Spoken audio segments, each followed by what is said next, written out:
आरोपीला VIP treatment मिळत असेल तर सरकार किती संवेदनशील हे कळतं, असं बजरंग सोनावणे म्हणतात. मकोकातील आरोपींना संभाजीनगरच्या जेलमध्ये ठेवण्याची विनंती जेलरने केली, असंही सोनावणे म्हणाले. जेलरची विनंती अजून मान्य होत नाही, असं बजरंग सोनावणे यांनी म्हटलंय. जर कारागृहामध्ये एखाद्या आरोपीला व्हीआयपी ट्रीटमेंट मिळत असेल किंवा त्याला जी सजा द्यायची ती सजा सोडून त्याला जर चांगली व्हीआयपी ट्रीटमेंट दिला असेल तर सरकार किती संवेदनशील या प्रकरणात आहे हेच बघण्याचा विषय आहे. मोकोका एकदा एखाद्या केसमध्ये लागला तर त्याला 180 दिवसाची मुदत आहे चार्जशीट दाखल करायला, पण ते 80 दिवसातच दाखल केले. ही केस फास्ट ट्रॅकवर चालावी याच्यासाठी जर यांनी 80 दिवसात केलं असेल तर आम्ही त्याचं स्वागत करू.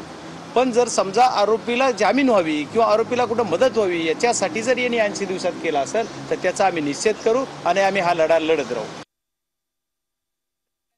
आणि मोकोकातले आरोपी बीड जेलला का ठेवतात, पण त्यांची ऑर्डर पण केलेली असं कळतं की याचे जेलर जे आहेत किंवा त्यांनी की हे यांना संभाजीनगर किंवा कुठं दुसरीकडे शिफ्ट संभाजीनगरच्या हर्सूलला करा, पण तरी पण ती ऑर्डर फॉलो होत नाही. असा पण माझ्याकडे एक पेपर आलाय, ते पण मी माझ्याकडे आता पण मी सांगायला माझ्याकडे हातात नाही, पण तुम्हाला ते बोलत नव्हतं की असं जरी असत एखादे जेलर ऑर्डर करतात आणि त्याचा फॉलो होत नाही आणि त्याला तिथंच ठेवलं जातं किंवा तो आरोपी तिथंच राहतो, याचं काय कारण आहे? What is the reason?